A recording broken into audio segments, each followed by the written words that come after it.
महाराष्ट्राच्या राजकारणातले एक आधारस्तंभ, समाजसूर्य रासू तथा दादासाहेब गवई यांच्या स्मारकाचं आज लोकार्पण झालेलं आहे।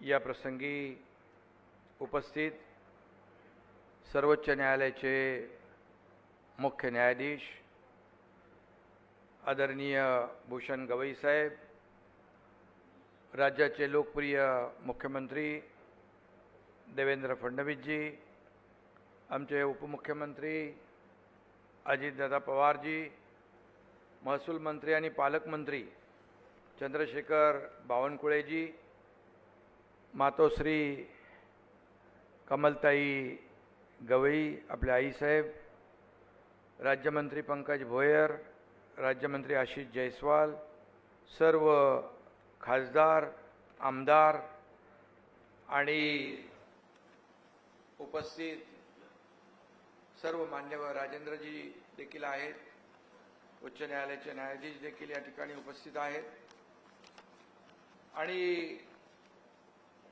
सर्व दादासाहेबांवर प्रेम करणारे बांधव, भगिनी आणि पत्रकार मित्रांनो, आज दादासाहेबांचा स्मृती दिन आहे आणि या स्मृती दिनानिमित्त मी त्यांना वंदन करतो, विनम्र अभिवादन करतो। दादासाहेब आज देहानं आपल्यात नसले तरी त्यांचे संस्कार, त्यांचा वारसा, त्यांनी दिलेल्या शिकवणीच्या रूपात हे आपल्यामध्येच आहेत आणि म्हणून अनेक आठवणी त्यांच्या या ठिकाणी अनेक लोक आपल्या मनोगतातून व्यक्त करू शकतात। दादासाहेबांकडे वक्तृत्व होतं आणि त्यांनी कर्तृत्व आणि नेतृत्व सिद्ध केलं। राजकारणातील सज्जन शक्तीच्या पाठीशी ते नेहमी उभं राहत असत। कुणालाही हेवा वाटावा असं समाज मान्यतेचं वैभव त्यांच्या वाट्याला आलेलं आपण पाहिलं। आज दादासाहेबांचं अत्यंत सुंदर असं स्मारक इथं उभं राहतं आहे आणि 2018 साली मुख्यमंत्री देवेंद्रजी होते, त्यांच्या काळात भूमिपूजन झालं आणि आता त्यांच्याच मुख्यमंत्री काळामध्ये त्याचं लोकार्पण होतं आहे आणि भूषण गवई साहेब देखील या ठिकाणी उपस्थित आहेत। त्यांनी देखील अतिशय या स्मारकाकडे बारकाईने हे स्मारक उभं राहताना पाहिलेलं आहे आणि अनेक हे स्मारक पाहिल्यानंतर आपण दादासाहेबांच्या ज्या काही आठवणी आहेत, दादासाहेबांनी जे काही समाजाला देणं लागतो आणि सामाजिक बांधिलकी जपण्याचं जे काम केलं आहे त्याची प्रचिती या स्मारकाच्या माध्यमातून नक्की येईल। समतेच्या तत्वावर आधारित लोकशाही म्हणजे काय हे दादासाहेबांनी आपल्या प्रदीर्घ राजकीय कारकिर्दीमध्ये दाखवून दिलं, कारण त्यांचं बाळकडूच मुळी साक्षात महामानव भारतरत्न डॉक्टर बाबासाहेब आंबेडकरांकडून मिळालं होतं। महामानवाचा हा पट्टशिष्य प्रखर सूर्यासारखा तळपला, त्यांचं रुबाबदार व्यक्तिमत्वही आपण पाहिलं आणि त्यांच्या स्मारकाच्या रूपानं हे एक लोकशाहीचं मंदिर उभं राहिलं आहे असं म्हटलं तर वावगं ठरणार नाही। आणि या ऐतिहासिक क्षणासाठी संसद, प्रशासन, न्यायपालिका आणि माध्यमं असे लोकशाहीचे चारही स्तंभ, आधारस्तंभ आज या ठिकाणी उपस्थित आहेत। हा योगायोग नाही, कारण त्यांचं कर्तृत्वच एवढं महान होतं, त्यामुळे हे सगळे लोकशाहीचे चारही आधारस्तंभ एकत्र आलेले आहेत। दादासाहेबांना मानवंदना देण्यासाठी संपूर्ण लोकशाही इथं अवतरली आहे असं म्हटलं तर वावगं ठरणार नाही। आणि हा एखाद्या व्यक्तीच्या स्मारकाचा उद्घाटन सोहळा नाही, तर खऱ्या अर्थाने आंबेडकरी विचारांसाठी केलेल्या संघर्ष आणि सेवेच्या स्मारकाचं हे उद्घाटन आहे असं म्हटलं तर वावगं ठरणार नाही। आणि म्हणून इवलेसे रोप लाविले द्वारी तयाचा वेलू गेला गगनावरी, असं ज्ञानेश्वर माऊलींनी म्हटलंय. दादासाहेबांनी लावलेलं इवलंसं रोप आज सरन्यायाधीश गवई साहेबांच्या रूपानं वटवृक्षात रूपांतरित झालेलं आपण पाहतोय.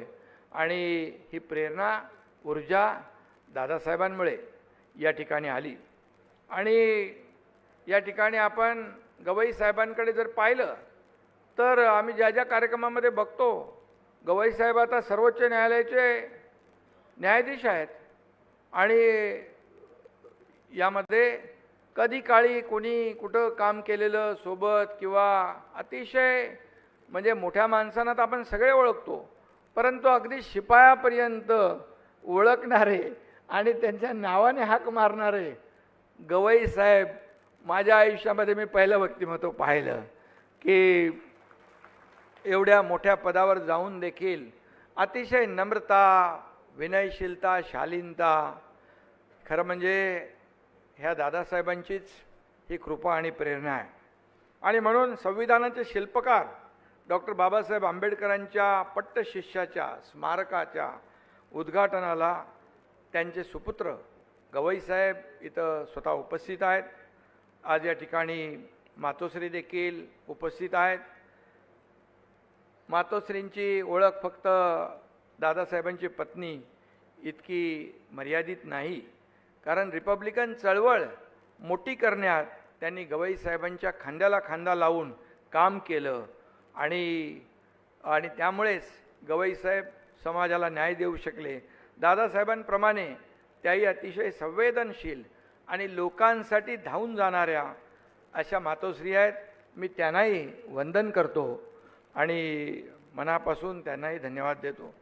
इथे प्रवेश करता एक अंगामध्ये एक प्रकारची येताना प्रत्येकाला ऊर्जा जाणवली, आम्हाला जाणवली. एखाद्या वास्तूत पॉझिटिव्ह वाईब्स किंवा शक्तिशाली लहरी असतात, तशा या ठिकाणी प्रत्येकाला जाणवतीलच. या ठिकाणी येणाऱ्या प्रत्येकाला तो अनुभव आल्याशिवाय राहणार नाही याची खात्री मला आहे.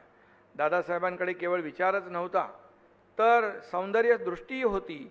ते कायम टापटीपपणे राहायचे, नीटनेटके राहायचे. आणि म्हणून या स्मारकाचं सौंदर्य देखील दादासाहेबांच्या दृष्टीलाही साजेसं असंच झालेलं आहे. आणि म्हणून ज्यांनी ज्यांनी याच्यामध्ये काम केलं आहे त्यांचं अभिनंदन केलं पाहिजे. या पुढचे टप्पे देखील होत राहतील आणि तिथून देखील सर्वसामान्य लोकांना प्रेरणा मिळेल. इथं अतिशय सुंदर असं म्युझियम आणि अत्याधुनिक ऑडिटोरियम देखील आम्ही पाहिलं. आणि दादासाहेबांचा 15 फुटी ब्रॉन्झचा पूर्णाकृती पुतळा त्याचंही लोकार्पण झालं.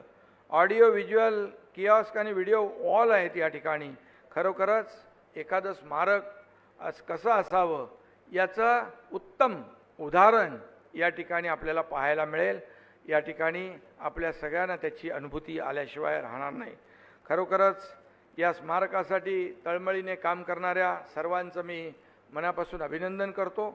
आणि खऱ्या अर्थाने दादासाहेबांचा बायोडाटा पाहिला तर आपण सगळे चकित होऊन जाऊ. मगाशी अजितदादांनी देखील आपल्या भाषणात सांगितलं, कुठलाही राजकीय वारसा नव्हता, पैसा नसताना, कुठलाही भक्कम राजकीय पक्षाचं लेबल नसताना तब्बल 30 वर्ष आमदारकी, 13 महिने लोकसभा, नंतर राज्यसभा, पुढे बिहार, केरळ, सिक्कीमचे राज्यपाल, एवढी प्रचंड अशी कारकीर्द दादासाहेबांनी गाजवली. या सगळ्यापेक्षा महत्त्वाचं म्हणजे ते सर्वसामान्य जनतेतला माणूस ही त्यांची ओळख होती. जनतेच्या हृदयामध्ये त्यांना स्थान होतं. खऱ्या अर्थानं रिपब्लिकन चळवळ बाबासाहेबांनंतर ज्यांनी दादासाहेबांनी जिवंत ठेवण्याचं काम केलं. सत्ता मिळो ना मिळो पण कुठलंही राजकारण न करता त्यांनी आयुष्यभर दलित, शोषित, पीडित लोकांचं खऱ्या अर्थाने दुःख दूर करण्याचं काम केलं. असे दादासाहेब होते. आणि शेवटपर्यंत अतिशय साधे असलेले दादासाहेब 10-1 वर्ष सत्तेबाहेर होते, तरीही मगाशी सांगितल्याप्रमाणे त्यांच्या दारातली गर्दी काही कमी झाली नाही.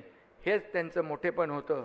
सत्ता किती पैसे किती कमवले, संपत्ती किती कमवली, यापेक्षा माणसं किती कमवली, माणसांचं प्रेम किती कमवलं, हे दादासाहेबांच्या कृतीतून आपण पाहिलेलं आहे. आणि म्हणून दारापूर गावच्या सामान्य कुटुंबातले दादासाहेबांचा या ठिकाणी जन्म झाला. वडिलांच्याबद्दल मगाशी अजितदादांनी सांगितलं, जेमतेम छोटी शेती, एक म्हैस एवढीच इस्टेट होती. पण सगळ्यात मोठं होतं की त्यांच्या शब्दाला मान होता. त्यांचा शब्द कोणी पडून देत नव्हता. आणि म्हणून वडिलांनी हिंमत दिली आणि दादासाहेब समाजकार्यात उतरले. दादासाहेब गायकवाड हे त्यांचे गुरु होते. गायकवाड यांच्या नेतृत्वाखाली झालेल्या भूमिहीनांच्या सत्याग्रहातून गवई साहेबांचा उदय झाला. आणि त्यावेळेस महाराणी गुरंढोरं वाहून न्यायची नाहीत, मेलेल्या जनावरांचं मांस खायचं नाही, या भूमिकेने रासू गवई त्या ठिकाणी दादासाहेब चर्चेमध्ये आले.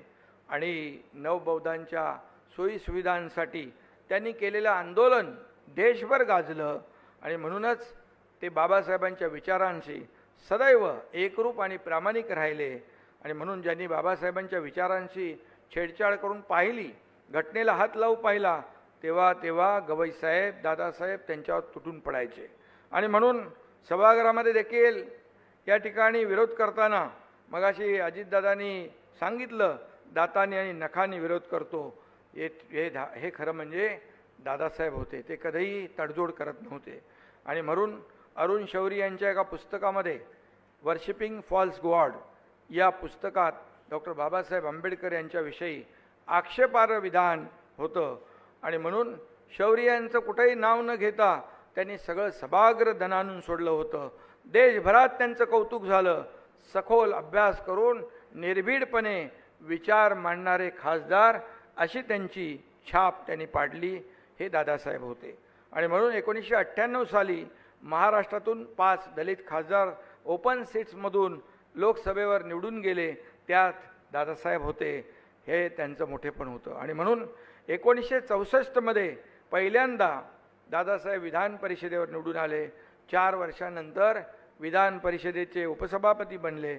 त्यानंतर त्यांनी राजकारणामध्ये कधी मागं वळून पाहिलं नाही. त्यांचा कोणी गॉडफादर नसताना, राजकीय पार्श्वभूमी नसताना हे सगळं घडलं. कारण गवईसाहेब अजात शत्रू होते. ते दिलखुलास मनमिळावू स्वभावाचे होते. त्यांचे सर्व पक्षामध्ये मित्र होते, हितचिंतक होते. आणि म्हणूनच या सगळ्या गोष्टी शक्य झाल्या. वसंतदादा पाटील असतील, नाशिकराव तिरपुडे असतील, शंकरराव चव्हाण असतील, बॅरिस्टर अंतुले असतील, उत्तमराव पाटील असतील, गोपीनाथ मुंडे असतील, प्रमोद महाजन, या सगळ्यांशी त्यांचे जवळचे संबंध होते. जयंतराव टिळक यांना सभापती होता यावं म्हणून त्यांनी त्यांच्याकडे हाती आलेली संधी, आपण चान्स म्हणूया, सोडून दिला. आणि म्हणून विश्वासार्हता ही त्यांची मोठी हमी होती. आणि म्हणून हा त्यांचा मोठेपणा होता.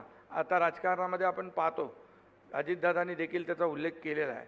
एकदा परदेश दौऱ्यावर अटल बिहारी वाजपेयीजींना थंडी वाजत होती, तेव्हा दादासाहेबांनी आपल्या अंगावरची शाल त्यांच्या अंगावर टाकण्याचं जे काम केलं, ते देखील एक मनाचा मोठेपणा कसा असतो. आणि दुसऱ्याची अडचण दूर करण्यासाठी काय करावं याच्यातून दादासाहेबांच्या कृतीतून प्रचिती येते. आणि म्हणून पानाचं डब्याचं तर अजितदादांनी सांगितलेलं आहे, ते सगळ्यांना माहीत आहे. आणि म्हणून ते जे करायचं आहे ते अगदी मन मोकळेपणाने करायचे. आणि म्हणून तेव्हा त्यांना जर संधी आली होती मुख्यमंत्री तुम्हाला करतो म्हणून, परंतु ती ऑफर काँग्रेसने दिली, परंतु गवई साहेबांनी ती साफ नाकारली. आणि काँग्रेसमध्ये ती जर स्वीकारली असती तर मला वाटतं ते राष्ट्रपतीपदापर्यंत पोहोचले असते. परंतु त्याने आपली नीती, नियम, विचार सोडले नाहीत. आणि म्हणून गवईसाहेब कायम आपल्या मूल्यांशी, आपल्या विचारांशी एकनिष्ठ राहिले. आणि म्हणूनच त्यांचं मोठेपण जे आहे आपण पाहतोय. जागतिक बौद्धांचे पवित्र स्थळ म्हणून आज दीक्षाभूमीला मान्यता आहे. गायकवाड साहेबांनंतर दादासाहेबांकडे या समितीचं नेतृत्व आलं. राज्य सरकारकडून पैसा आणून त्यांनी स्मारकाच्या कामाला गती दिली. आणि नागपूरला येणारा कुठलाही माणूस दीक्षाभूमीला गेल्याशिवाय राहत नाही. सर्व धर्म समभावाचं एवढं मोठं स्मारक जगात कुठेही पाहायला मिळणार नाही. आणि म्हणून आपल्या आयुष्यातलं सर्वात मोठं काम दादासाहेबांनी या ठिकाणी केलं. आणि त्याला देखील सगळ्यांनीच मानवंदना दिली पाहिजे. बिहारचे राज्यपाल म्हणून तिकडे गेले, तिकडे देखील जिथं जिथं गेले तिथं तिथं काही ना काही केलं. जैन आणि बौद्ध धर्माच्या तीर्थस्थळांच्या विकासाचं काम त्यांनी केलं. शिक्षणातून प्रगती होऊ शकते हा बाबासाहेबांचा मंत्र लक्षात ठेवून त्यांनी बिहारमधल्या शिक्षण व्यवस्थेत अतिशय आमूलाग्र बदल केले आणि त्यामुळे तिथलं वातावरण बदललं, तिथली शिस्त आली आणि जिथं जिथं गेले तिथं तिथं त्या सर्वांना आपलंसं करण्याचं काम दादासाहेबांनी केलेलं आहे आणि म्हणून हेच त्यांचं मोठेपण आहे.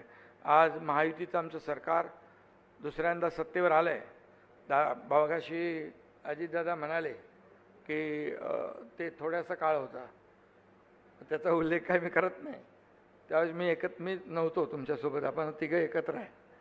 त्यामुळे खरं म्हणजे या महायुतीचं सरकार वंचित, गोरगरीब आणि मागास घटकांच्या विकासाला आम्ही प्राधान्य देतो आहे. मी जेव्हा मुख्यमंत्री होतो आम्ही टीम म्हणून काम केलं.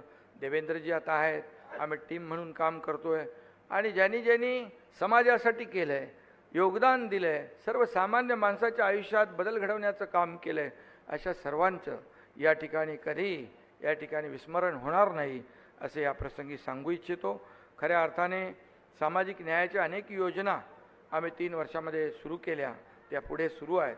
सत्ता क्षणभंगूर असते पण सेवा कायमस्वरूपी असते हा दादासाहेबांनी दिलेला विचार देखील आमच्या प्रत्येकाच्या मनामध्ये घट्ट रुजलेला आहे. आज इथे उद्घाटन झालेल्या स्मारकाचा जो पाया आहे तो दगड विटांनी सिमेंटने बांधलेला नाही, तर मानवतेच्या मजबूत विचारांनी या पायाची जडणघडण झालेली आहे आणि म्हणूनच संविधानावर श्रद्धा ठेवून समाजाचं हित सांभाळणं ही आपल्या प्रत्येकाची जबाबदारी आहे. तीच दादासाहेबांना खरी श्रद्धांजली ठरेल. दादासाहेबांच्या पुण्यस्मृतींना मी पुन्हा एकदा वंदन करतो, विनम्र अभिवादन करतो. धन्यवाद. जय हिंद, जय महाराष्ट्र. ज्येष्ठ संसदपटू ते सामाजिक चळवळीचे अध्वर्यू आदरणीय दादासाहेब यासोबतच 15 जुलै 2025 रोजी दादासाहेबांचे निधन झाल्यानंतर या आझाद